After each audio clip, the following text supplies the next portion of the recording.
Oh, c'est bon ça. Ah, on va pouvoir démarrer ensemble. Bonsoir à toutes et à tous. C'est le retour officiel de Allez Café. Oh, c'est bon. Ah, c'est bon. Bonsoir à toutes et à tous et bienvenue, oui, dans le nouveau setup. Je vais tout vous montrer. Vous savez quoi? Allez, on s'en bat les reins de mon intro. Je vais dézoomer. Léon va péter un câble, mais je vais vous montrer tout de suite. Je veux que vous voyez ce nouveau papier peint. Et après, on va évidemment parler du précédent. Regardez-moi cette merveille. Allez, tout va partir en couille, mais c'est pas grave. Ça va être très drôle. Regardez-moi cette dinguerie. La savane. C'est beau ça, non? C'est pas beau? Regarde. Ah là là. Non, franchement, oh putain. Ah, ça fait trop plaisir. J'étais obligé de rendre hommage à cet ancien papier peint. Regardez cette merveille. Vous vous souvenez de cette merveille? Je vais être obligé de baisser un peu le son quand même. Vous vous souvenez de cette merveille? Ce classique mythique. Et oui, on est resté dans les tons verts, mais on est dans la savane désormais. On va se la kiffer tous ensemble. Le canapé, il a pas bougé, tu crois quoi? Remerciements infinis à Léonce, évidemment, et à Onlyax qui ont grandement participé à cette œuvre d'art qui sera dans le décor de Trash Talk, quoi qu'il arrive. Dès qu'il y aura des lives, dès qu'il y aura des Allez Café, il sera ici et ça sera incroyable. Ah, c'est trop un kiff de vous retrouver, franchement. C'est incroyable. Des dédicaces évidemment à Léonce et à Onlyax qui ont été là pour m'aider à faire cette transition. Des dédicaces évidemment à tous les artistes de renom, ma chérie notamment, et plein d'autres gens pour mettre en place ce studio incroyable. Oui, je sais, ça fait très longtemps qu'on s'est pas vu, ça fait des mois qu'il n'y a pas eu de Allez Café, et donc on se retrouve ce soir, c'est enfin reparti. Je vous remercie pour votre patience, il y avait tellement de choses que je voulais discuter avec vous et débattre ces derniers mois, mais il fallait faire de la transition. Certains ont vu même la vidéo que j'ai balancée pour parler du déménagement, enlever le papier peint, c'était pas facile, je vais pas vous mentir, mais ça y est, c'est fait, et donc on débarque, et je peux vous dire que là, ici, on devrait pas avoir de problème de voisinage. Si vous êtes sage, je vous raconterai un jour l'histoire derrière ce nouveau petit studio. Dans tous les cas, on va pouvoir se régaler. Il y aura à nouveau des lives les soirs pour se marrer ensemble. Il y aura de tout pour pouvoir s'éclater. Léonce, il a mis un setup de fou furieux pour que je puisse me la kiffer tout le temps et faire le plus de lives possible justement avec vous. Et c'est ça qui est trop bien. Du coup, bonsoir à toutes et à tous. Ça y est, 23h03, l'intro est faite. Regardez comment c'est beau. Là, il y a même... Attends, là, il y a même le... Est-ce qu'il y en a qui savent ce que c'est ça là? Parce que je suis pas sûr qu'il y en a qui savent ce que c'est ça. Vous savez quand vous dépassez les 100 000 abonnés sur YouTube, YouTube peut vous envoyer une plaque. Mais non, on n'a pas juste la plaque, on a la plaque. Vous savez pas c'est quoi ça? Il y a un gars de la commu. Il y en a qui connaissaient pas ça ou pas? Est-ce qu'il y en a qui ont jamais vu ce truc? Parce que je sais que si vous êtes des anciens, vous l'avez vu. Ça, c'était incroyable. Je vous explique la petite story. Quand on a dépassé les 100 000 abonnés, il y a eu un membre de la commu, dont j'ai pas le nom, mais qui doit être probablement là, derrière ou à côté, mais enfin bref, qui nous a envoyé ça, qui est un artiste, et qui nous a envoyé notre propre trophée YouTube. Regarde, il est en 3D et tout, c'était incroyable. Bref, du coup, il va faire lui aussi partie du décor. Pour le moment, je vais le mettre là. Et après, vous le verrez au fur et à mesure dans plein de... Non, attends, je vais faire ça bien quand même, pour la première.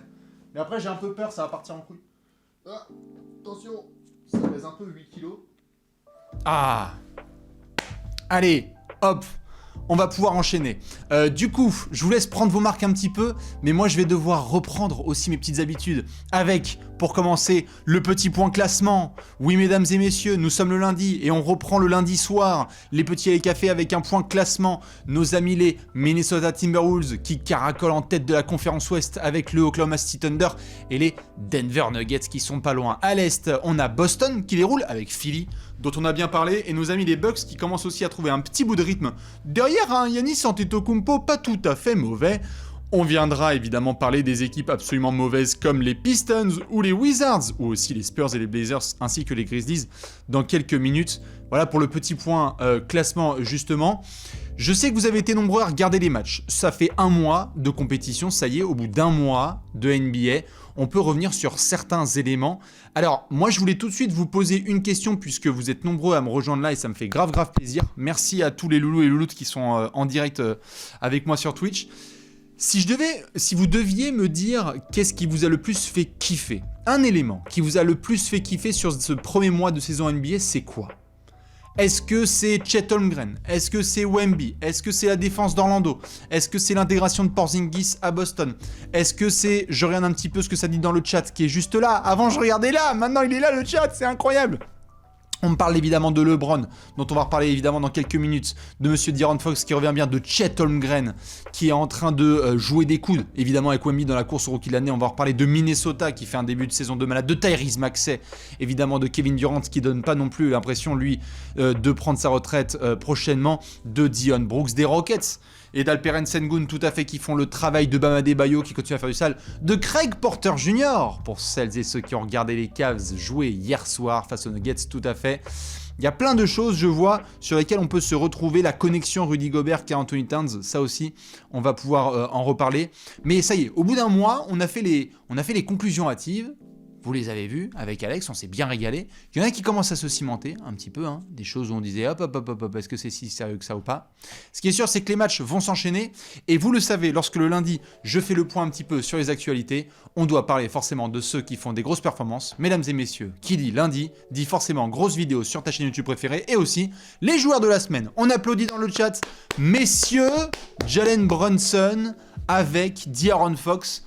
Je sais qu'il y en a qui vont gueuler, qui auraient aimé que LeBron ou Giannis ou Shai Gilgeous-Alexander soient joueurs de la semaine, mais on respecte.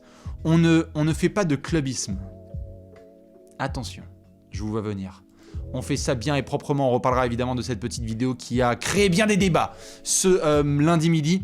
De'Aaron Fox impeccable. Hein. Vous l'avez vu, le début de saison de Sacramento qui était pas forcément tip-top. Et puis alors le renard, il est revenu. Pas de problème. Hein. L'autre hier soir à Dallas, c'était encore incroyable. Et puis il a continué les mixtapes à droite à gauche. 32 points, 5 rebonds et 6 passes de moyenne pour le meneur All-Star de Sacramento. Merci à tous les copains et copines qui envoient des subs là à fond. J'ai l'impression de retrouver la vie là.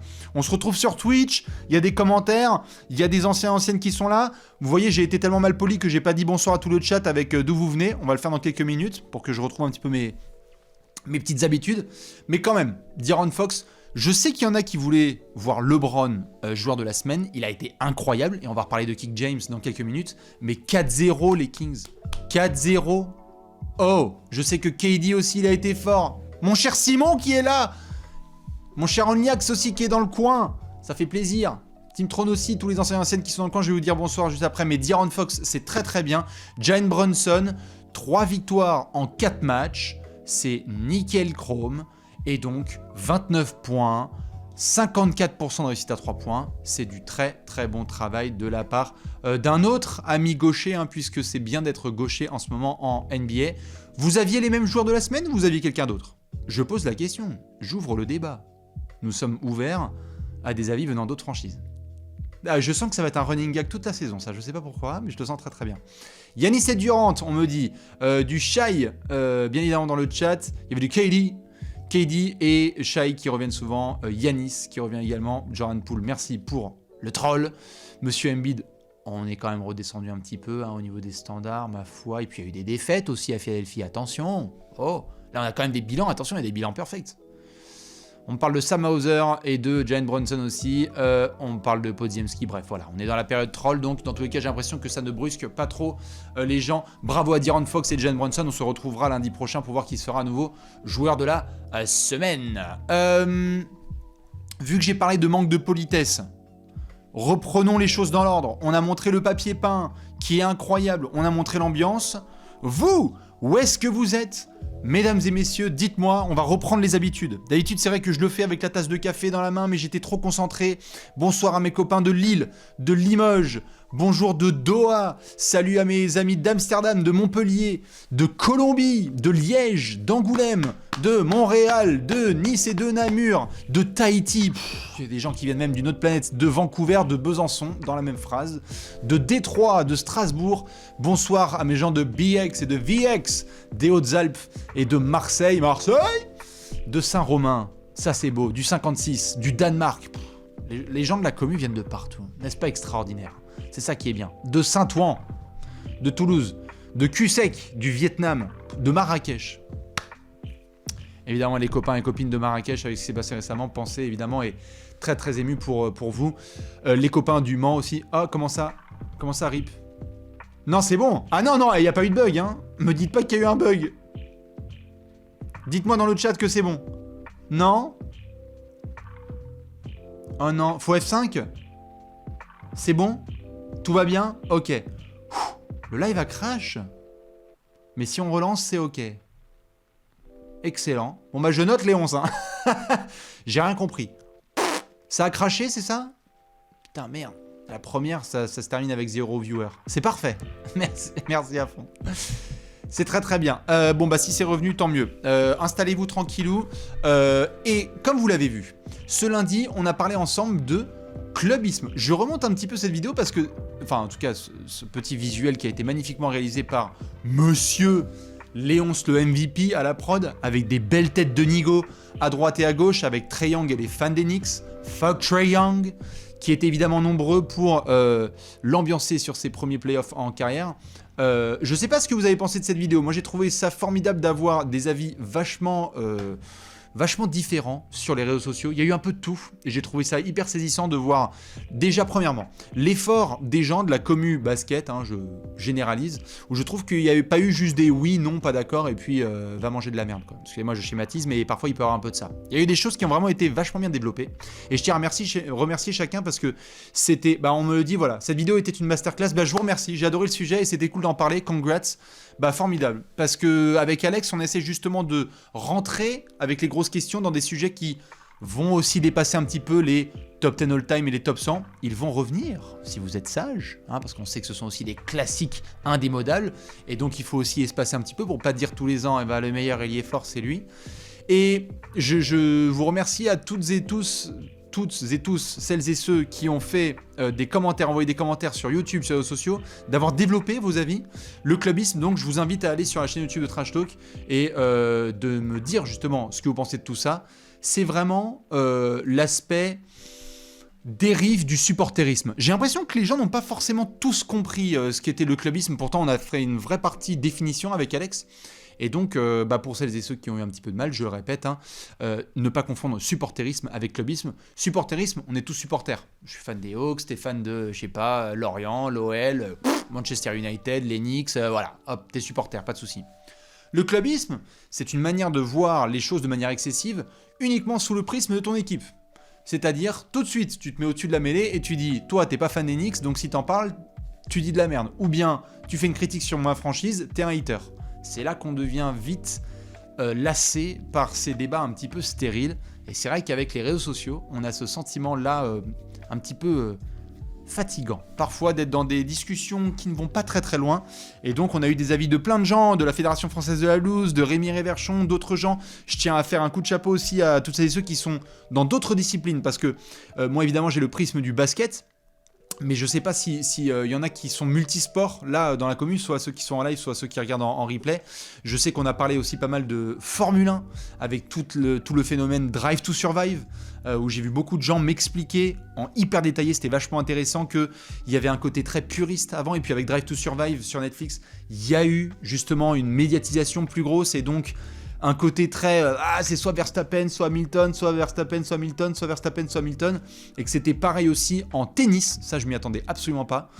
Donc, illuminez-moi si vous avez d'autres arguments comme ça à me partager, parce que je suis très preneur et je trouve que ça permet de faire gonfler un petit peu la marmite collective, ma foi. Hein.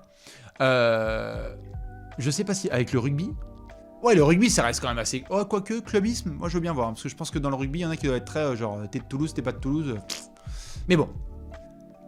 Je vous laisserai regarder tout ça de très très près, c'est donc la dernière vidéo de ce lundi midi. Et n'oubliez pas de balancer aussi, si vous en avez, des grosses questions, peut-être qu'elles rentreront dans le programme avec ce cher Alexinator.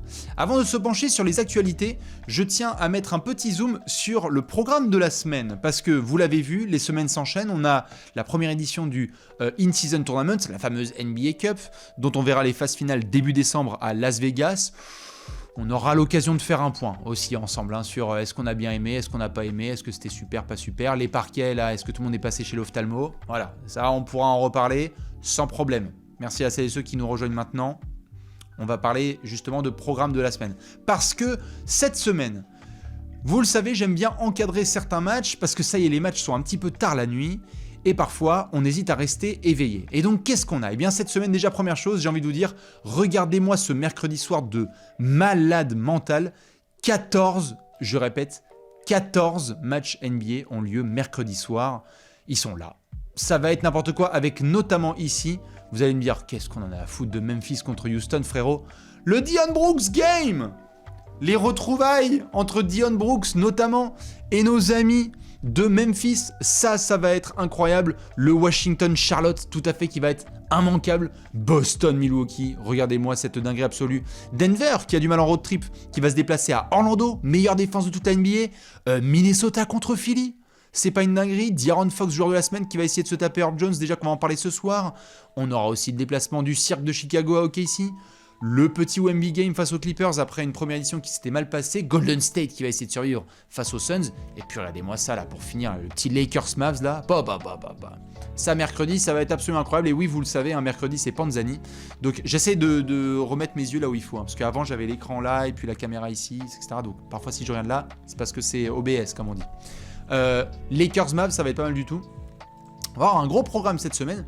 Donc, si vous aviez un match à regarder là ce mercredi soir, ce serait lequel? Je vous laisse me dire un petit peu dans les commentaires pour voir ce que ça donne.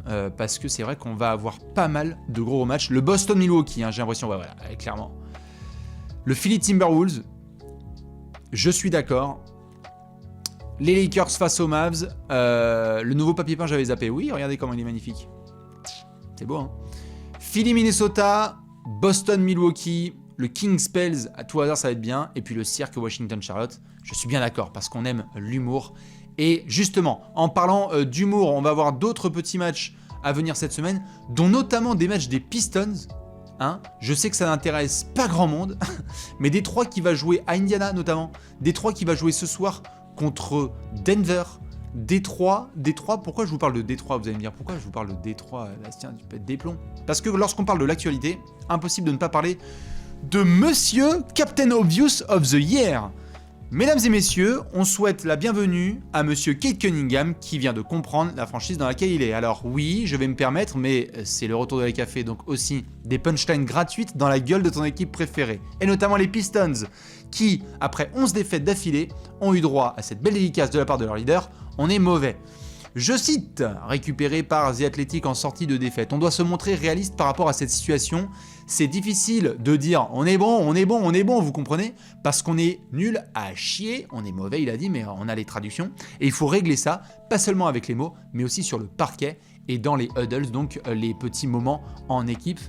Bon, on va pas se mentir, il nous a pas réinventé l'eau chaude, mais c'est vrai que les Pistons, là, c'est compliqué. Hein. Ah, les Pistons, là, regardez, hein, je vais vous montrer le tableau. Franchement, c'est chaud. Attendez, hop là, je vais me retrouver techniquement. Voilà. Wow. C'est pas faute d'y mettre de l'enthousiasme et de l'envie. Hein. Je veux dire, il y a quand même du Osar Thompson, il y a Marcus Sasser, il y a Kianes qui a fait 2-3 perfs, Cade Cunningham aussi, Jalen Duren qui s'est blessé, mais sinon, ça essaye de jouer. Osar Thompson, je suis d'accord, il est incroyable. Mais alors, franchement, collectivement, je veux dire, hier, ils ont perdu 142 à 113 à Toronto. Personne ne se souviendra de ce score final et il y aurait eu plus 70 que tout le monde. On en aurait eu, mais rien à foutre. Je sais pas vous, hein. C'est pas contre les fans de Détroit, hein. Je vous adore, franchise mythique. Mais alors là, en ce moment, là, Détroit, c'est très très chaud. Va falloir vite trouver des solutions parce que sinon, ça va devenir la punchline de l'année. Et pourtant, il y a Washington dans la même conférence. Donc, attention, hein. Alors après, oui, il y a eu un calendrier qui n'était pas non plus... Mais qu'est-ce que c'est que ces conneries-là? Mais non, merci, tu t'enlèves. Oh. Mais tu t'arrêtes de me faire chier. Voilà, merci.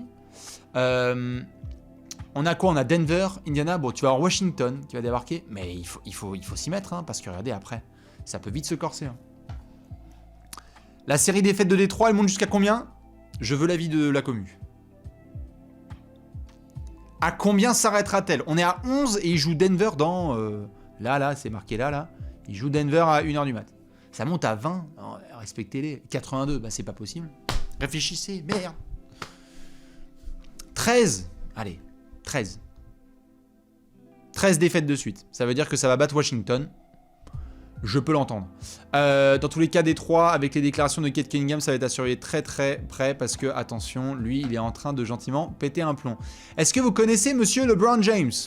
Si oui, eh bien, vous devez probablement apprécier ce qu'il... Franchement, LeBron, là... Il y a notre cher Nathan, que vous connaissez certainement, qui a envoyé encore une masterclass, et sur TikTok et sur Instagram. Théma l'aisance face caméra, Théma l'audace, Théma le charisme de l'homme, qui nous explique tout ça là. Vous pouvez aller voir la dernière vidéo pour parler notamment des vieux briscards, LeBron et KD qui font le boulot, et c'est vrai que quand on regarde ce qui se passe avec LeBron et KD, c'est assez incroyable. LeBron va avoir 39 ans en décembre, et LeBron, eh bien, il est tout simplement, regardez, je suis sur sa feuille de stats, hein, il est à 59% de réussite au tir, et 40% à 3 points. Voilà, dans le plus grand calme. Alors je sais que nous sommes sur un échantillon assez court, on n'a joué que 12 matchs, tout va bien, ok, ça va bouger. Mais c'est quoi le problème avec LeBron? Moi j'ai l'impression, ça fait des années que j'en parle de ce côté NBDB, comme on dit avec LeBron. Never been done before. En gros, LeBron, il a fini le jeu main droite, main gauche, avec une paupière fermée, droite ou gauche. Il l'a fait avec son fils, il l'a terminé tous les dimanches, il a fait les quêtes annexes, il a changé de personnage, il a appelé les producteurs, il a demandé à refaire le jeu. Et maintenant, il fait que les trucs, mais du bout de l'entonnoir, tellement il se fait chier. J'ai l'impression, hein. C'est incroyable. Mec, il va avoir 39 ans en décembre. Et il est à 26 points, 8 rebonds et 6 passes.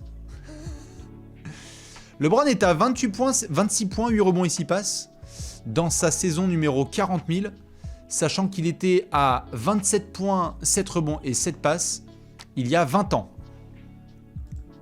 Il y a des gens dans ce live qui n'ont pas 20 ans et LeBron faisait déjà ses stats. C'est n'importe quoi. Alors il l'a expliqué un petit peu, hein, pour celles et ceux qui n'ont pas vu, LeBron est très content d'avoir pu être épargné un petit peu par les soucis de blessure parce qu'il avait mal aux pieds. On s'en souvient, en sortie de playoff, ça avait été une grosse inquiétude pour les Lakers. Et puis là, il a pu travailler un petit peu sur son shoot. Donc l'autre, vu qu'il a fini tout le jeu, il a dit bon je vais rajouter des petits pourcentages. C'est le mec qui a tellement de points de VC en fait qu'il en ajoute même sur des trucs où il a déjà le max. Donc LeBron, c'est vrai que c'est assez extraordinaire au niveau du shooting. 58%, 59% au tir et 40% à 3 points. Les lancers, ça reste mauvais. LeBron, là, c'est 70% de réussite au lancer. Donc c'est pas non plus incroyable. Par contre, je vous montre du coup au global, sur toute la NBA. Lorsqu'on regarde les pourcentages au tir, numéro 1 de toute la NBA, monsieur Mark Williams, qui est à 72% de réussite sur ce début de saison, donc intérieur. Hein, il y a pareil, Jakob Poeltl, Maurice Wagner, tout ça, ça finit proche de l'arceau. Domantas Sabonis, Jalen Johnson, Clint Capela. Et puis là, regardez, là, il y a LeBron. LeBron, là, il a 48 000 ans. Et il est à 59% de réussite, là, entre tous les intérieurs. Entre les Jokic, les Zubac. Voilà. Il a masterisé le truc. Alors, Chet Holmgren arrive aussi très très vite. On peut le voir là, regardez. Chet Holmgren, il est juste ici déjà. Hein. On va reparler notamment pour le pourcentage à 3 points. Aaron Gordon aussi, c'est très bien. Mais LeBron casse absolument toutes les règles. C'est le seul véritable ailier, ailier fort, à être dans les hauteurs de ce classement. Et puis, à 3 points, c'est bien aussi. Hein. Regardez, je vais aller voir les pourcentages. Bon, il faut descendre évidemment pour aller atteindre les 40%. Hein. C'est parce qu'il y a du gros sniper. Mais c'est très très balèze. Tout en haut, on a du Cameron Payne qui envoie 53% de réussite sur un petit volume. Dès qu'on s'intéresse sur les volumes, regardez, vous allez voir, il y a un garçon qui va pop-up, là, ça fait très très mal aux yeux. Regardez, à 12,5. Ah, qui c'est qui prend 13 3 points par match? C'est Stephen Curry, voilà. Il prend 13 3 points par match, Steph, et il en met 45%. Voilà. Et puis, les petits garçons pas mauvais, hein, genre Kevin Durant. Putain. Kevin Durant, il est à 49% de réussite à 3 points. Voilà. Ah, tout va bien. C'est n'importe quoi. Les anciens continuent à dominer. Et c'est vrai que, je sais pas vous, mais ça me fait réaliser à quel point aussi on va avoir un changement de génération. Et ça va être saisissant pour le basket international. Parce que LeBron, Steph, KD, peut-être pas la même année, hein, ça va. Hein, mais LeBron, Steph et KD, il y a un moment où ça va prendre la retraite. Les mecs vont pas jouer jusqu'à 55 ans. Et après, c'est quoi? Pour vous, c'est la NBA de qui?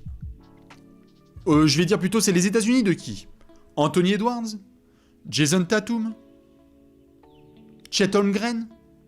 Devin Booker? C'est à qui? C'est à qui? Les USA vont appartenir à qui? Parce que moi je veux bien Tatum, mais c'est pas sûr de chez sûr. Hein. Booker, bah je veux bien vérifier, parce que je sais pas si c'est déjà le trompas que t'as envie d'avoir pour aller jusqu'au bout du bout. On avait parlé dans l'apéro des leaders, il est formidable, mais à voir. Tatum, Ja Morant et Zion, c'est un peu tendu, on va pas se mentir. J'ai l'impression que c'est pour Anthony Edwards, mais il y a du boulot. Il y a du boulot, il y a du boulot, il y a du boulot. Indéniablement, il y a du boulot. Donc bon, voilà, un petit peu sur les actualités NBA. Petit passage juste par notre chère équipe de France, hein, vous savez, l'équipe de France qui a fait un très très gros mondial 2023. Quelle indignité. Vincent Collet qui s'est exprimé chez nos confrères de Beansport. La bise à Marie Patrux et à toute la team, évidemment. Xavier Aution, Jacques Monclar, Rémi Rachon et toute la clique. Vincent Collet qui s'est exprimé. Bon, déjà, Vincent Collet est encore à la tête de l'équipe de France. Et il parlait justement des sélections. On va démarrer la préparation vers la fin du mois de juin 2024. Donc la liste sera annoncée un peu avant. Ce sera à peu près mi-mai. C'est pas encore tranché, mais il est probable qu'on étende un peu le groupe, en particulier sur les postes d'arrière. Là, on a le plus d'incertitudes. Il faut toujours garder en tête, malgré tout, que le fait d'avoir un processus de sélection qui soit important, ça nous prend du temps, et comme les préparations sont plus courtes, c'est pas forcément non plus un avantage. Par contre, quand il y en a beaucoup d'incertitudes, eh ben, il est préférable d'avoir plus de joueurs, donc probablement on le fera au moins pour ces postes-là. Donc c'est vrai que sur les postes d'arrière, on en avait parlé sur le mondial, on aimerait bien un peu de profondeur. Et il y a notamment un nom qui est revenu dans les déclarations de Monsieur Vincent Collet, c'est Killian Hayes, que vous avez vu notamment sur le début de saison avec les Detroit Pistons. Et Vincent Collet s'est exprimé concernant Monsieur Kiki, Killian Hayes. Il a eu du mal un peu lors des premiers matchs, mais depuis, il est bien monté, il a vraiment progressé par rapport à la saison passée. Je suis sa trajectoire avec un vrai intérêt, parce que c'est prometteur. De façon régulière, il a enchaîné des matchs à 6 ou 7 passes de moyenne, et puis certaines fois, il a commencé à scorer avec un pourcentage au tir qui s'est un peu relevé. C'était vraiment le point noir dans ses prestations de l'an passé. Je craignais qu'avec l'arrivée de Monty Williams, un coach dur, ça ne se passe pas très bien, mais c'est l'inverse qui s'est passé. Je pose la question, Killian Hayes pour vous, équipe de France ou pas ? Sur un poste de meneur, on a beaucoup discuté. Killian Hayes qui n'a pas trop fait de compétition avec le maillot bleu, hein, si je dis pas de bêtises. Est-ce que vous le mettez? Et si oui, c'est quoi? C'est plutôt sur un poste de backup? Et je parle en l'état hein, aujourd'hui, hein, parce qu'on va parler des Jeux Olympiques. Hein. Si oui, est-ce que vous le mettez titulaire ou remplaçant? Remplaçant, mais oui, on me dit. Oui, mais pas titulaire. Titulaire ou remplaçant? Je veux bien voir. On me le met... ça a l'air d'être du 50-50 un peu. Hein. Je reprendrai l'habitude des sondages, vous en faites pas, mais... Oui, sur le banc. On me dit plutôt en backup. Très bien. Alors après, on verra évidemment sur tous les dossiers à la Thomas Hurtel et compagnie si ça reviendra, hein, parce qu'il y avait toutes les histoires de géopolitique et machin, et mon cul sur la commode. Et donc, on verra, mais c'est vrai que ça peut être prometteur. Dans tous les cas, on suivra de très très près cette histoire de sélection. Je pense qu'on en refera des gros apéros vers l'arrivée du mois de mai, parce que ça va bien discuter, hein, bien fort. Pour terminer, juste sur les aspects actualité, parce qu'après, on va partir sur un petit débat que je vous ai réservé pour ce soir. Vous l'avez peut-être vu, je l'ai balancé sur les réseaux sociaux, c'est une stat qui est passée hier soir et qui m'a complètement fait halluciner.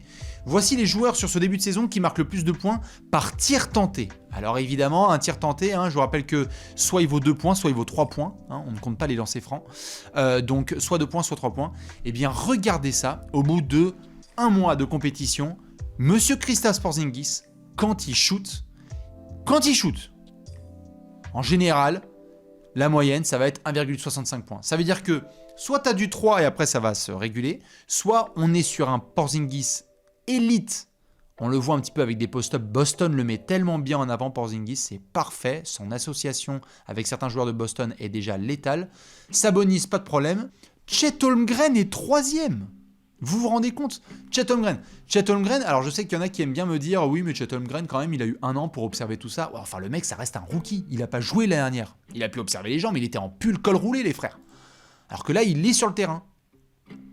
Donc, Holmgren, vous lui donnez la balle, soit c'est 2 points intelligemment vers l'arceau, soit c'est du mi-distance, soit je rends le ballon et je vais artiller à 3 points, parce que comme on l'a vu, Chet Holmgren, il est déjà bien efficace au tir. C'est assez ouf. Et puis, bon, bah, t'as Steph, hein. C'est quand même incroyable. Hein. Steph, il génère 1,5 points par shoot. Voilà. Les autres, c'est que des géants. C'est que des mecs qui font tous plus de 2m10. Hein. Voire tu montes à 2m20. Et lui, il est peinard, il est là. Ça va? Ouais. Moi, je shoot, ça rentre. Hein. Je sais pas, c'est votre problème, mais... Malheureusement, non, Jordan Poole n'est pas dans ce top. C'est un peu compliqué pour Jordan Poole. Lui, je crois qu'il coûte à son équipe 1,5 points par shoot tenté. Voilà, à peu près. Sinon, une toute petite news que je voulais vous balancer pour finir, c'était notamment concernant Monsieur Scoot Anderson, parce qu'on parle beaucoup de Chet Holmgren, on parle beaucoup de Victor Wembanyama, on a vu aussi quelques rookies s'éclater à droite à gauche. Eh bien, on n'a pas eu droit à un bon Scoot Anderson et à l'aise sur ses débuts avec les Blazers. Il devrait revenir bientôt. J'espère que ça aura lieu cette semaine, comme Sean Billups en parlait hier soir avant le match des Blazers face à OKC, si je dis pas de bêtises. Très hâte de voir Monsieur Scoot Anderson qui doit rejouer, parce que quand même, Scoot Anderson. On avait dit Wemby, Scoot Anderson, Wemby. Pour le moment, on n'a pas pu voir grand-chose. Donc on aimerait bien que ça revienne vite. Maintenant, le petit débat de ce soir. Après, on fera un quiz, après on fera un Q&A, je vous laisserai me poser des questions, on pourra échanger. Bref, c'est le retour de Allez Café. Avant le petit débat, pardon, juste question. Sur le papier peint, on est comment? Parce que je vous ai pas trop demandé quand même. J'ai démarré, wouhou. Mais ça va, on est à l'aise? On est au max? Non mais regardez, imaginez, je refais juste pour les gens qui sont pas là. Imaginez Alex et moi qui allons commenter, je vais dézoomer, vous allez voir. Non mais c'est la savane. Incroyable. Regardez. Avec mon gros front. C'est pas une dinguerie en vrai?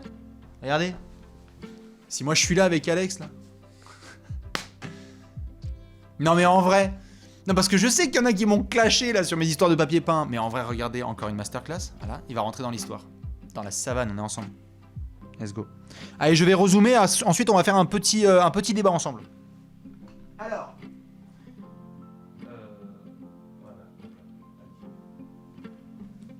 Mesdames et messieurs, vous le savez, nous avons eu un transfert assez important sur le début de saison, qui concernait notamment Monsieur James Harden et Monsieur Nicolas Batum. Et nous avons vu des propos qui sont sortis de la part de Monsieur Joel Embiid. Ce dimanche, Joel, dans la victoire des Sixers face aux Nets, on l'a vu, c'était un match à horaire français, malgré le poster de Lonnie Walker sur toute la Pennsylvanie. Joel Embiid s'est exprimé vis-à-vis de Monsieur Nicolas Batum. Il a dit « Il est spécial le Nico, c'est la clé, il répond à tous nos besoins ». Il a parlé de Nico comme un joueur avec un excellent QI basket, un bon shooter, un super défenseur, un grand passeur, qu'il cochait toutes les cases possibles et imaginables. Il est impeccable, Nico Batum. Et moi, en fait, la question que je voulais vous poser, c'est la suivante.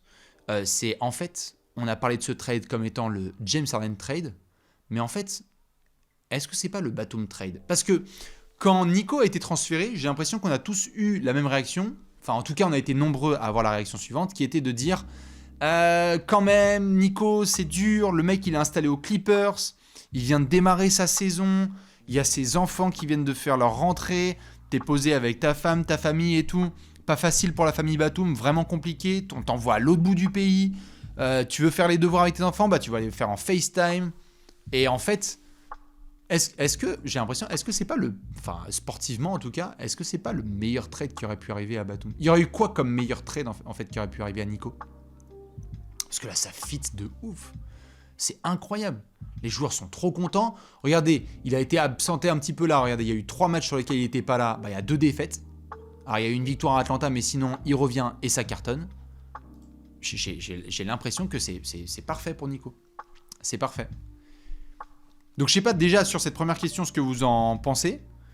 Il y en a qui me parlent de playoff, mais est-ce que quelque part on doit pas déjà commencer par la saison régulière avec Nico et voir comment il s'intègre? Mais là on a l'impression que c'est une main qui rentre dans un gant quoi. Ils avaient parfaitement la place posée par Nick Nurse pour un Nico Batum qui rentre, qui apporte en plus cette dose aussi un petit peu de... On s'est beaucoup foutu de la gueule des Sixers, aussi parce que Embiid chouinait, ou qu'il y avait Harden qui faisait des conneries à droite à gauche, et donc on dit, ou il y avait Doc Rivers, et donc on disait ça manquait d'un glue guy du Batum Battalion comme il y a eu aux Clippers. J'ai l'impression que ça aide, alors ça ne veut pas, ça n'explique pas les débuts de saison incroyables de Maxey et Embiid, parce qu'ils avaient déjà commencé comme ça avant que Nico arrive, mais j'ai l'impression que c'est comme si c'était le petit ajout qui fait la diff. Et je souhaite à Philly d'aller très très loin cette saison. Mais peut-être qu'on va revenir sur ce genre de trade dans quelques mois et qu'on va se dire, je dis n'importe quoi, quand Toronto avait récupéré des Kawhi, des trucs, et qu'ils ont fait le trade pour Marc Gasol, qui a complété le groupe et où c'était l'ajout parfait pour que le reste de l'équipe fonctionne, on sera peut-être sur ce genre de trade. Moi, je le souhaite à Nico. Et en fait, la deuxième question par rapport à ce débat, c'est que vous avez probablement été nombreux comme moi à voir qu'il y avait un petit peu un... Je sais pas comment vous l'avez ressenti, mais j'ai l'impression que en connectant les points à force d'écouter Nico s'exprimer, que ce soit avec Thomas et Arwan, n'hésitez pas à aller voir avec la First Team, quand il est souvent en déplacement, je vois pas mal d'émissions où notamment il essaye d'être présent sur des lives avec Thomas et Arwan, ou lorsqu'il s'exprimait auprès de divers médias. On a l'impression que c'était un petit peu genre sa dernière saison. Vous aussi, moi j'avais l'impression qu'il allait prendre sa retraite en fait après les Jeux de Paris 2024. Vous aviez ce sentiment aussi ou pas? Parce qu'il n'y a rien qui a été annoncé, mais j'ai l'impression que ce que Nico nous projetait beaucoup, c'était oui, attention, Paris 2024, c'est un petit peu le point d'exclamation. Et j'ai l'impression que ça allait de pair avec la NBA. Ouais, on est d'accord. Il le laissait un petit peu entendre. Alors, je pense pas que ça remet tout en question. Mais est-ce que là, avec ce qu'on voit, est-ce que c'est pas trop tôt pour prendre la retraite? Encore une fois, c'est la décision de Nico, hein. Moi, je laisse faire, je laisse dire. Il a fait une carrière incroyable. Il a une post-carrière de fou furieux qui l'attend. Mais est-ce que c'est pas aussi un peu... Quand on voit l'impact qu'il peut avoir... Est-ce qu'on peut pas être en mesure de se poser la question suivante, quoi? Genre, on peut pas en avoir une petite de plus? Une ou deux petites de plus? Franchement. Il l'a dit à 90% sur l'émission Squeak avec Tony Parker. Oui, c'est vrai. C'est vrai. C'est vrai. Et il a dépassé la barre des 1000 matchs joués, tout à fait. Et je pense que c'est hyper important de rappeler que les joueurs veulent toujours partir sur leurs deux jambes. On a vu plein de gars faire des carrières extraordinaires et forcer, et après tu finis sur une blessure conne qui en plus t'impacte après sur le reste de ta life et tout, donc tu veux éviter ce genre de bêtises. Nico, il vise justement le titre, ça c'est sûr et certain, mais je sais pas vous, j'arrive pas à me projeter dans le fait que c'est la dernière saison en quart de Nico Batum. Je peux pas, je sais pas. J'arrive pas à me le dire genre tant que c'est officiel. Et peut-être que c'est parce qu'on est trop dans le rush et que ça y est, la saison elle est lancée et que Paris 2024 va nous arriver dans la gueule comme une claque. Mais genre là, on voit les derniers matchs de Nico là en NBA là. C'est bizarre. C'est bizarre. Parce que attends, je dis des bêtises, contractuellement c'est comment Sixers Salaries. C'est comment? Ouais non, c'est celle-là, hein. Regardez, je vous montre. Nico, il est sous contrat cette saison à hauteur de 11 millions de dollars. Et après, c'est bye. C'est fin de contrat. Hein. Ouais, c'est ça, last year contract. Je sais pas. Moi, j'ai trop du mal à... Carrière de ouf, hein, de Nico. Il a été félicité à Portland, à Charlotte, aux Clippers. Là, ça se voit déjà à Philly. Là, les fans, allez voir les fans de Philly là sur Twitter. Ils sont en mode genre, ok, le mec, c'est le gars parfait, le coéquipier ultime, le vétéran qu'il nous fallait pour régler tout un tas de conneries. Mais je sais pas. J'espère vraiment qu'on va avoir une grosse saison régulière et derrière des gros playoffs. Parce que Nico mérite ne serait-ce que de participer à une finale NBA. Nico, vous me rattrapez, Nico il a participé à aucune finale NBA. Je veux dire, Tony et Boris, qui sont les deux autres qui ont joué 1000 matchs en NBA, ils ont remporté un titre ensemble, 2014. Tony évidemment il a fait des finales NBA à plus qu'au savoir en foutre. Mais le max qu'il a fait Nico, c'est finale de conférence avec les Clippers, si je dis pas de bêtises. La première année de Tyronn Lue. Je vous laisse me corriger, hein, mais j'ai l'impression que c'est ça. Et... Je me demande si c'est pas un peu tôt. Mais bon, la décision reviendra à Nico. C'est lui. On verra ce que ça donnera en tout cas dans sa future décision. Mais oui. J'ai l'impression qu'on se dirige vers la dernière saison NBA de Nico Batum. Et quand on voit comment les joueurs en parlent, bah franchement, c'est balèze de ouf. Deuxième petite question, puisque ça a été aussi l'actualité récente. Vous l'avez vu, il y a monsieur Russell Westbrook qui a demandé à jouer en sortie de banc. Exemplarité et leadership de la part du Brody. Quand on avait vu les débuts difficiles de James Harden et du reste du groupe à Los Angeles, c'est Russ qui a décidé de taper du poing sur la table et de demander des changements de rotation en sortant du banc. Un homme exceptionnel. Un leader comme on aimerait en avoir. Monsieur Russell Westbrook. Est-ce que vous pensez que c'est le bon move? Là, on a vu une petite victoire, notamment face à nos amis les Rockets, avec du gros shoot de James Harden, notamment en finish. Hein, très très clutch. On a vu la réaction de Kawhi Leonard sur ce step back à 3 points plus la faute de James Harden. Est-ce que pour vous, ça aurait été le bon move de mettre plutôt Harden en sortie de banc et de garder Russ, ou pour le moment, on va garder cet équilibre-là avec Harden en titulaire pour pas froisser les égos et Russell Westbrook en sortie de banc? Première bonne décision dans sa carrière. Oh non, c'est méchant. Oh là là là là, c'est méchant. Oh aïe aïe aïe. Il y en a plein qui me disent non, c'est Harden qui doit être 6ème homme. En tant que fan des Clippers, ce mec est un héros, mais Harden devrait être sur le banc. Ah, intéressant. Clubisme. Non, je rigole, mais c'est assez intéressant parce que justement, les fans des Clippers, j'ai l'impression qu'il y en a.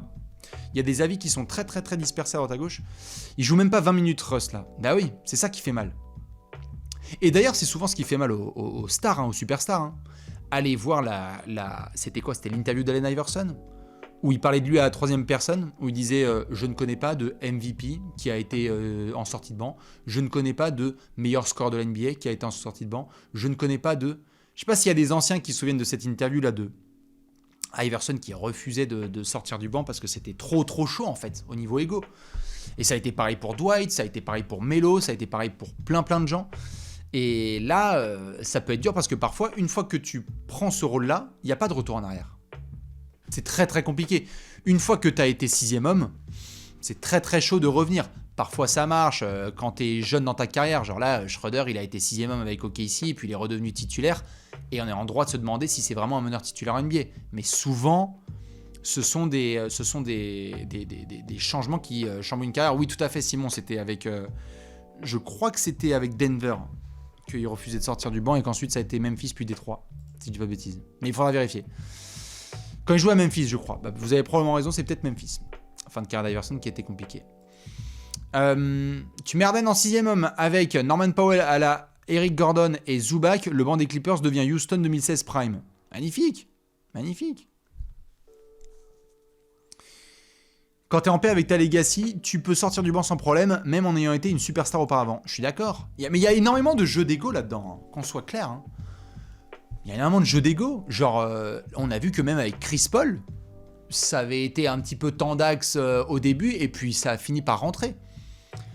Mais quelque part, il faut aussi se rappeler que ces joueurs, s'ils sont arrivés en NBA et s'ils ont duré aussi longtemps, c'est parce qu'ils ont aussi un ego de fou furieux et un esprit de compétition de malade.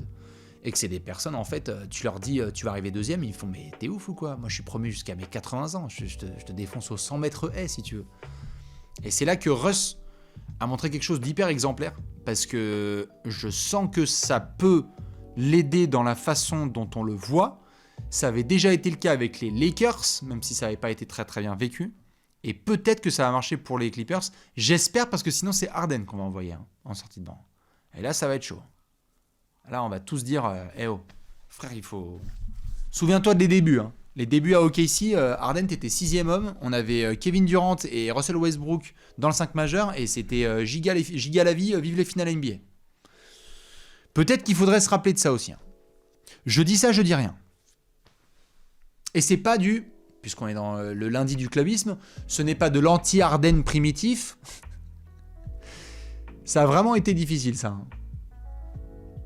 De parler de certains joueurs sur les réseaux sociaux. Mais ce n'est pas contre Harden, c'est juste qu'on a un vrai débat là-dessus, de voir comment est-ce que la fin de carrière de James Harden va se jouer, parce que peut-être qu'il va falloir accepter un moment ou un autre que tu peux être un extraordinaire 6ème homme, avoir du coup des résultats collectifs de fou furieux, et du coup tu as tout eu, parce que tu as été MVP, meilleur scoreur, futur Hall of Famer, pas de problème, et juste il faut accepter que tu ne seras pas le meilleur joueur, MVP des finales, d'une équipe qui va jusqu'au titre. Voilà. Dwight, je pense que Dwight, il vit très très bien la suite. Parce qu'il est champion NBA, qu'il a de bonnes chances d'être Hall of Famer.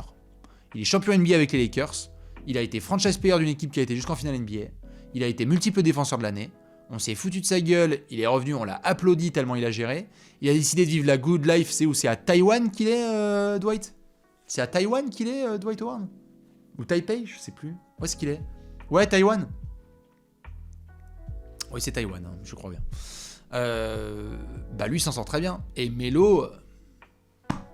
Bah Melo, voilà, Melo, il a accepté un peu tardivement, difficilement, sur la fin. Il a même quitté la NBA. Il a même été boudé par la NBA pendant un moment. Et puis il a accepté un rôle et ça a été difficile. Et c'était un 6e homme d'une équipe mid. Taipei, c'est à Taïwan, excusez-moi. Voilà. Pardon, petit souci de géographie.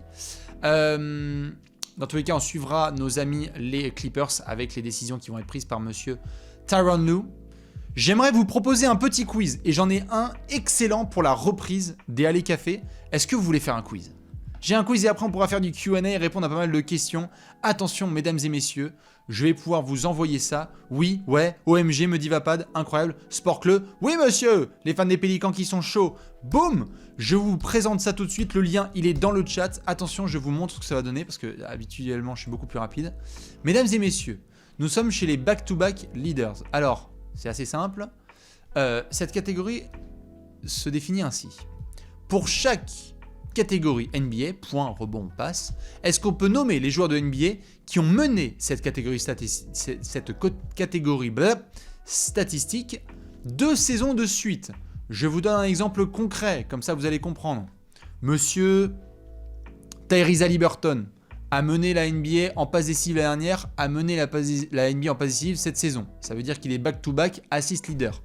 On a du point, on a du rebond, je crois, on a de la passe, on a des minutes, on a des rebonds défensifs et offensifs, on a des contres, des tirs rentrés, il y a de tout. Premier au lancer et tout. Et donc en indice, vous avez le poste du joueur et également les minutes. Est-ce que vous êtes chaud ? Ça prend 14 minutes. Je vous renvoie le lien, je rappelle les règles comme d'habitude. Les règles sont très simples, je ne coupe pas mon son. Si vous voulez pas vous faire spoiler, vous coupez le vôtre. Si par contre, vous souhaitez qu'il y ait un petit peu d'animation, eh ben vous laissez évidemment le son et ça va être incroyable. Allez, je vous donne le lien, je vous laisse le copier-coller et le faire rentrer. Attention, on va commencer dans 10 secondes. 9, 8... Ah oui, tout à fait, c'est jusqu'en 2019, excusez-moi. Hein, c'est pas moi qui l'ai créé, c'est le mec qui a créé ça, qui l'a fait jusqu'en 2019, donc pas de Joel Embiid, leading score, etc. Mais on va le faire ensemble. 10, 9, 8, 7, 6, 5, 4, 3, 2, 1. Allez, top chrono. Est-ce qu'on a du James Harden? Oui, en leading scorer et premier en minutes. Un ailier de 2009 à 2014, ça c'est Durant. Un arrière de 2005 à 2008. Kobe. Un pivot en 98-2000. Shaq. Un arrière en 95... Jordan. D'accord. On doit avoir du Chamberlain. On doit avoir du Abdul Jabbar. D'accord. On doit avoir du Elvin Hayes. Ça veut pas être Wesson Seld. Un pivot entre 73 et 76, Bob McAdoo. Oui. Un intérieur entre 77 et 80, George Gervin. C'est bon ça. Un pivot entre 52 et 55. Oh les mecs. Bon allez, je vais changer de catégorie parce que là, vous me cassez les... Hein. Alors en passe décisive, ça devrait aller. Monsieur Chris Paul, on doit avoir du... Il y a un mec, regardez.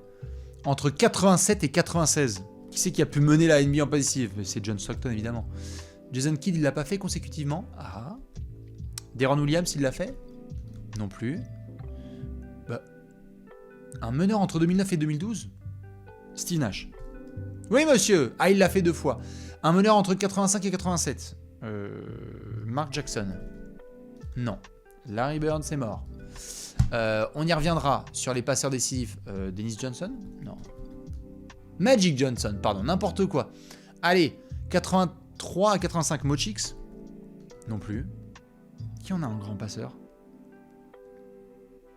Bon, j'y reviendrai. Total rebond. Un pivot entre 2015 et 2018. Rudy Gobert. Non. Gasol, c'est mort. DeAndre Jordan. Merde, il est déjà là. Un pivot entre 2015 et... Capella. Drummond. Oui, André Drummond, c'est bien. Dwight Howard, il doit être dedans. Voilà. Un ailier fort entre 2003 et 2005. Kevin Garnett. C'était sûr. Karl Malone. Tim Duncan. Non. Un pivot entre 98 et 2000. Mutombo. Ouais. Un ailier fort entre 91 et 94. Charles Barkley. Moses Malone. Dennis Rodman? Oui. Ah bah alors on doit avoir du Olajuwon et on doit avoir du David Robinson. Entre 86 et 88, un ailier fort. Pat Ewing, c'est mort. On y reviendra. Allez, je vais essayer de continuer sur d'autres petites catégories. Qu'est-ce qu'on est? Premier en contre, de 2010 à 2014. Un ailier fort, de 2010 à 2014, qui était très très fort en contre, Ben Wallace. Lol, c'est pas du tout ça. Un ailier fort, qui était très très fort en contre. Ça peut pas être Anthony Davis. Non. On va reculer un petit peu. En contre, on a du Marcus Camby. Voilà. De 2002 à 2004, on doit avoir du Alonzo Mourning. Non. Bah Ben Wallace. Il est pas là, Ben Wallace. Bah, il se fout de ma gueule. Hassan Whiteside. Bah. Tyson Chandler. Non. Qui c'est qui était fort en contre là? Tyson Chandler. Ibaka. Oh, c'est Sergio. Oh, c'est Sergio Ibaka. Theo Ratliff. Theo Ratliff. Theo Ratliff. Ça, c'est bon, ça. Allez, on doit avoir du Mark Eaton aussi qui doit être dans le coin. Bon, ouais, le mec. Bill Russell? Non, c'était trop tard. Bill Russell, entre 73 et 75. Bon, j'y reviendrai. J'y reviendrai parce que c'est trop compliqué. Pourcentage au lancer. Oh, les mecs, Stockton, c'est déjà fait. Nash, Price, Curry. Très bien. Entre 2000 et 2002, José Calderon, Jason Capono. Ouah, pardon, c'était en pourcentage à 3 points. Klay Thompson. Steve Kerr. Fuck. Entre 2000 et 2002, un arrière qui était incroyable au lancer, Bob Sura. Je ne sais pas. Allez, premier en tir à 3 points rentré. Entre 2001 et 2003. Qui c'est qui a rentré une palanquée de Brent Barry? Michael Redd? Tracy McGrady? Ray Allen. Voilà, Ray Allen, pardon. Ensuite, on a du Terry Porter. On a du Dale Ellis. Même pas. Chuck Person. Même pas. On a du... comment il s'appelle? Chris Mullin. D'accord, c'est dans d'autres catégories, tout va bien. Il me reste 9 minutes et il en reste 47. Je sais pas où vous en êtes, vous. Il me reste 46 noms à donner. Attends, en minutes. Un ailier entre 99 et 2001. Vince Carter. Grant Hill. Scottie Pippen. Kobe Bryant. Attends, un ailier entre 99 et 2001. Je bug. Glenn Robinson. Putain, j'ai dit Carter. Jamison. Gilbert Arenas. Tracy McGrady. Même pas. Un ailier de l'an 2000. Josh Smith. Qui ça peut être? Bon, je vais y revenir. Entre 70 et 72. Rick Barry. C'est fait. Havlicek. Oui, monsieur. Des minutes dans les années 50. Pff, les frères, vous me saoulez là. Joe Fulks. Non. Paul Arizin. Non, je sais pas moi. Yardale. Je sais pas. Allez, pas décisive, on va essayer de revenir. Qui est-ce qu'il pouvait y avoir là? Bob Cousy? Bob Cousy, Oscar Robertson peut-être? Ah, comment il s'appelle? Tiny Archibald? Ok, non. 83 à 85. Un meneur. C'est compliqué là, hein? Ah. Rebond défensif entre 86 et 88. Putain. Qu'est-ce que je m'encarre? J'en sais rien moi. Bill Laimbeer. Qui prenait des rebonds à la pelle comme ça? James Worthy? Jamais, il a pas mené une catégorie statistique.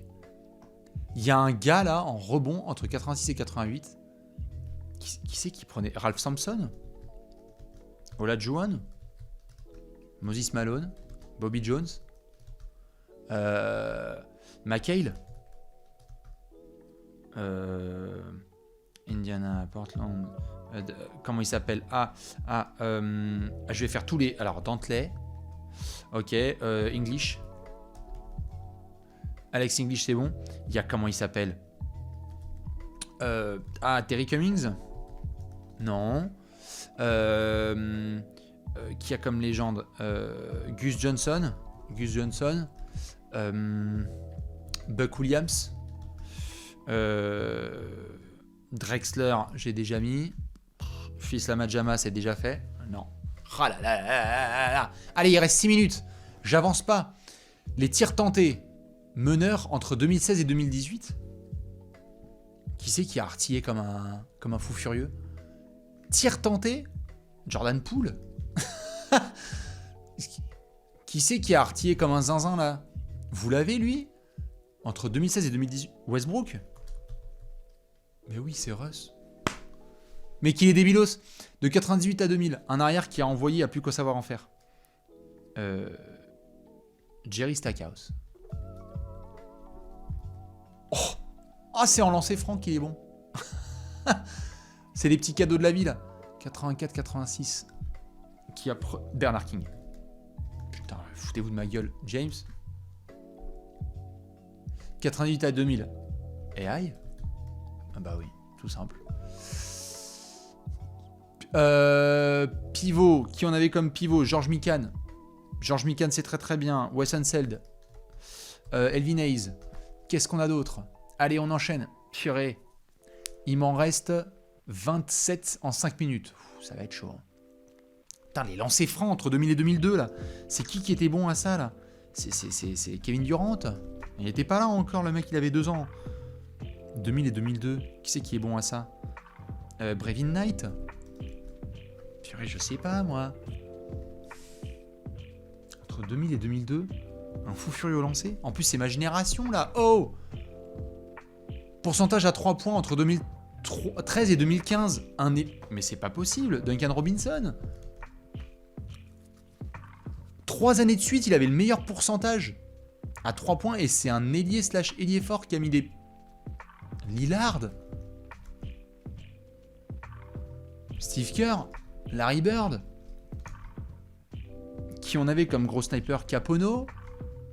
Et Kevin Love. Kyle Korver.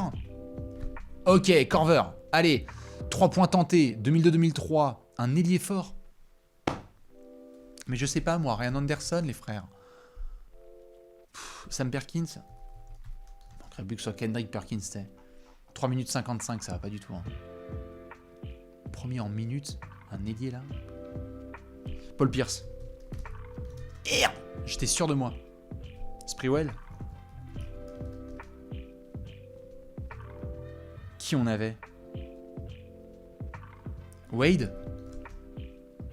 Dirk. Ça va pas du tout là. Je sens que je vais me faire charrier sur le finish là, ça va être incroyable. 3 points rentrés entre 92 et 94. Pff, là je l'ai pas les gars là. Moi je vous ai dit, hein, il y a des Bird, il y a des... Comment il s'appelle? Craig Hodges?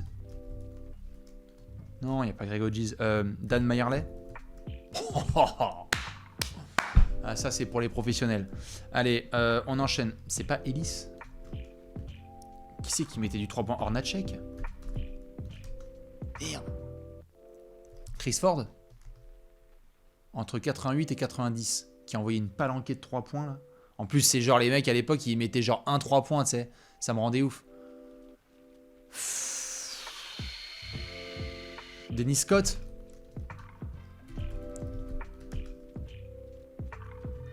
Penny Hardaway? Hardaway? J'y suis pas là. 2 minutes 30. Allez. Non, moi je bug complètement.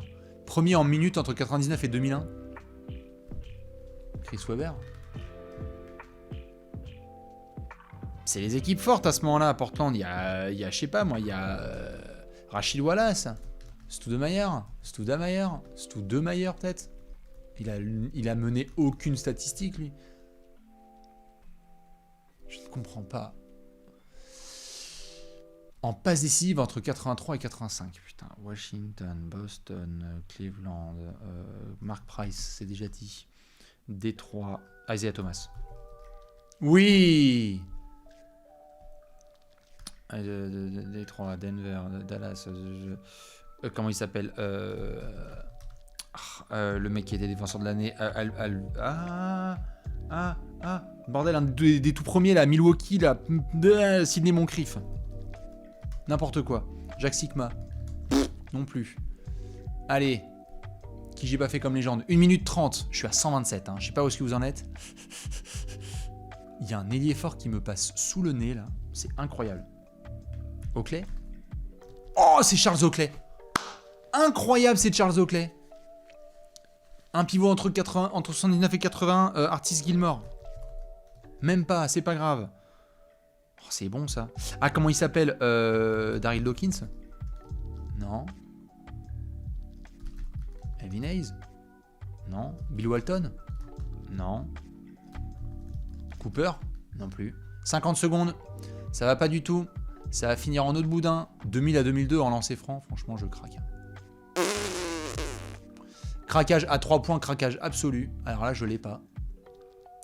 Qui a envoyé des 3 points? Un ailier fort? Mais je mets Nowitzki. Robert Horry. Shaquille O'Neal. Kobe Bryant. McDyess. Ref Lafrenz. Ah, ça va finir sous la barre des 130. Aïe, aïe, aïe, aïe, aïe. Allez, Stojakovic. Reggie Miller. Ah bah tiens, allez, 130. C'est passé. C'est passé pour Reggie Miller, 9 secondes. Allez, ça va finir sur un petit 130. Et sur quoi je vais choke? Michael Finlay. Nom de Dieu. Bon, Dolph Schayes et Neil Johnston, ça c'est des trucs où je me fais avoir. Andy Phillip. Swen Natter. Très bien. Dominique Wilkins. J'avoue, celle-là, elle est pour moi. Bob Petit. Oh putain. Bob Petit et Dominique Wilkins. Le fan des Hawks. Le clubisme. Parlons-en. Waouh!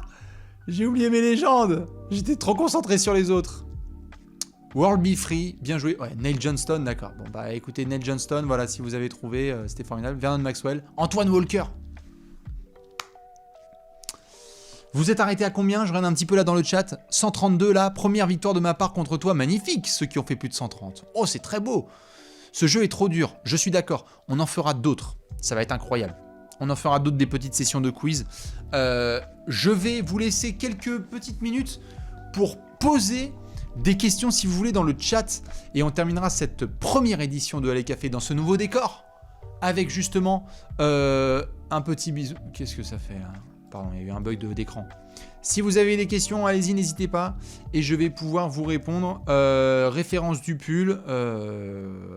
Je sais plus, à la sauce, je sais pas quoi. Tu regardes quoi ce soir? Ce soir, je vais regarder de très très près.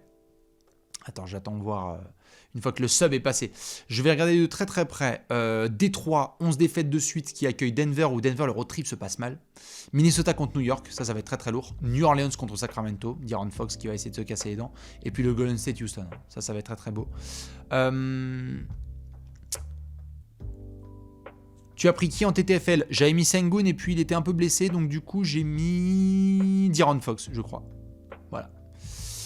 Quel est le potentiel max de Houston? Bah, équipe qui peut se battre pour le play-in, voire les playoffs. Hein. C'est ça le potentiel max sur cette saison. Hein. On va pas aller chercher le titre. Hein.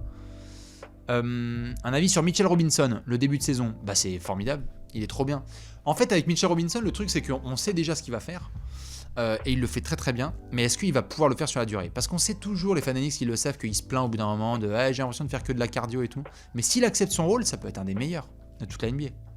Donc ça démarre très très bien. Il fait un pur chantier. Je veux juste voir si ça tient plus de 12 matchs. Voilà. Scotty Barnes All-Star cette année. Il est très fort, mais il va falloir charbonner parce qu'il y a de la belle concurrence avec Siakam et il y a de la belle concurrence chez les forwards à l'Est. Donc attention. Attention. Mais Scotty Barnes aura la production dans All-Star, ça c'est sûr. C'est pas une question, mais j'adore Trash Talk. Merci. Moi aussi, je t'adore.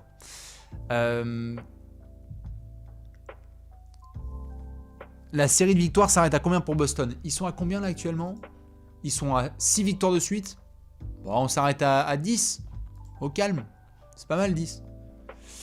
Alors, est-ce que tu es heureux dans ce nouvel appartement? Alors, ce n'est pas dans mon appartement que nous sommes. Nous sommes dans un studio de tournage. Mais sinon, oui, je suis très heureux de là où j'habite aujourd'hui. Voilà. On fait quoi quand on n'a plus de courant? Bah, tu deviens fan des Wizards. Comme ça, tu verras que dalle. Allez hop. Ça, c'est cadeau.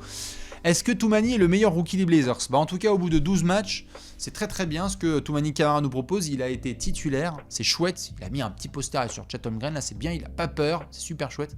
Mais il faut continuer sur la durée, il faut pas enterrer trop vite Scoot Anderson. Il va revenir cette semaine, on lui souhaite de faire le taf. Est-ce que je regarde la plupart des matchs? Oui, soit en direct, soit en replay, c'est comme ça. On essaie de faire au maximum. Sans clubisme et sans propagande, Chet supérieur à Wemby. Bah la course au rookie de l'année va être passionnante. Parce que là, Chet vient de mettre des masterclass de zinzin. Wemby ne va pas se laisser faire.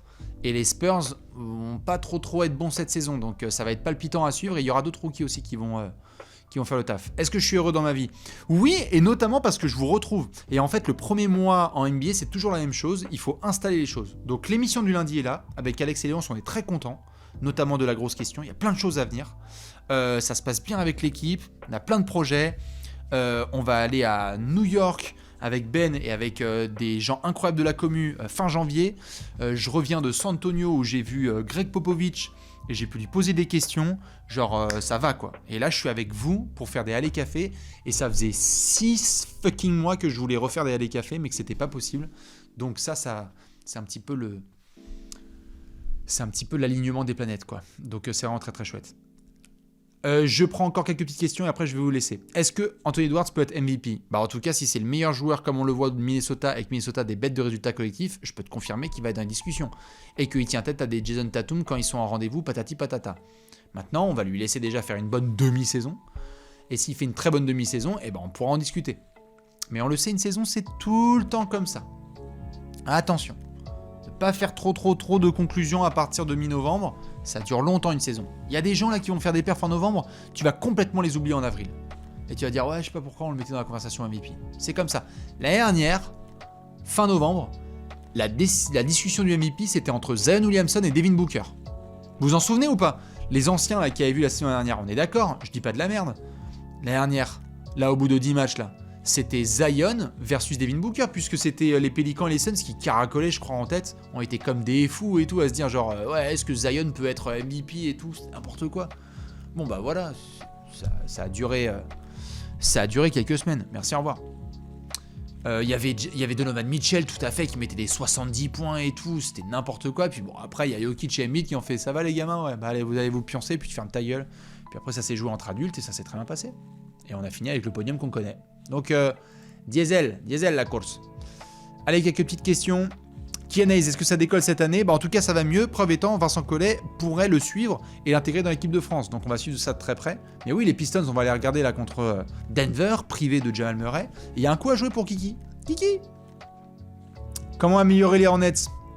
Déjà, arrêter de reprendre des hommes violents dans leur franchise. Et puis après, on pourra faire un vrai point à mi-saison pour voir comment ça joue à Charlotte. Mais voilà, t'as repris un ancien coach, tu refais dans les vieilles soupes. Bon, c'est un peu irrégulier quand même, Charlotte.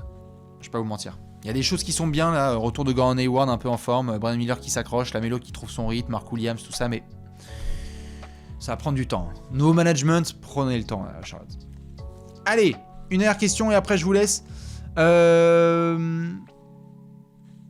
Les rumeurs du trade Lavine versus Hachimura, Russell, Prince aux Lakers, t'en penses quoi? Eh bien, c'est une magnifique transition et une question de fin. Parce que, si vous êtes sage, et je dis bien si vous êtes sage, il y aura peut-être un apéro tourné avec Alex dans un pouf autour d'une table basse pour parler justement de Monsieur Zach Lavine et de toutes les rumeurs qui entourent l'arrière de Chicago. Ce sera cette semaine. Petit spoiler, vous le gardez pour vous, vous en parlez à personne. Hein, ce sera juste entre nous. Comme ça, on pourra débattre et avoir vos réponses. Et je donnerai en détail notamment mon avis sur les histoires autour de Zach Lavine, qu'on adore évidemment si on aime le basket individuel et technique et aérien. Voilà, pour le reste, on repassera. Mesdames et messieurs, c'est un plaisir de vous avoir trouvé. Franchement. Baptême de ce nouveau studio, incroyable. Je suis trop content. J'avais trop hâte. On a passé beaucoup de temps, notamment avec Léonce et avec d'autres personnes, pour faire en sorte qu'il y ait une transition smooth pour la reprise des Allées Café et de toutes les émissions que vous connaissez. Habituez-vous à ce setup. Il va y avoir du Alex pour commenter des matchs. Il va y avoir du Simon avec le retour des additions. Il va y avoir des dingueries en direct. Il y a d'autres concepts. qui vont aussi sortir si vous restez sage, parce que qui dit nouvel endroit dit aussi beaucoup plus de possibilités. Bref, plein de choses à venir. Ça y est, on est installé définitivement. C'était un honneur de reprendre avec vous ce soir. Je vous remercie du fond du cœur parce que vous êtes là depuis très très très longtemps et c'est toujours trop bien de vivre ces moments en direct avec vous. Si vous nous regardez évidemment en différé, j'espère que vous avez passé une très bonne nuit et que vous allez démarrer en feu cette journée du mardi. Je rappelle donc que mercredi soir, il y a 14 matchs en NBA, que ce soir on va en mater plein. Pour les restes, c'est comme d'hab. Je vais terminer avec mes petits pronostics et ensuite on se retrouvera sur les réseaux sociaux. Charlotte va se faire péter la gueule par Boston. Détroit va encore perdre, cette fois ce sera contre Denver. Washington va rien faire contre Milwaukee. Chicago va essayer de jouer au basket et perdre contre Miami. Minnesota va battre New York. Les Pelicans vont s'incliner contre Sacramento. San Antonio va perdre contre les Clippers. Et Houston va taper Golden State. Voilà où j'en suis. Je vous fais des énormes bisous. Merci du fond du cœur à toutes celles et ceux qui étaient là en direct. À ceux qui regardent le replay, évidemment. On se retrouve très vite sur votre chaîne YouTube préférée. Les Allez Cafés sont de retour! On se retrouve tout de suite sur Twitter pour les matchs de la nuit. Et à très vite pour un nouveau Allez Café. Tous les lundis soirs, on reprend la base. Des bisous, à la prochaine. Ciao!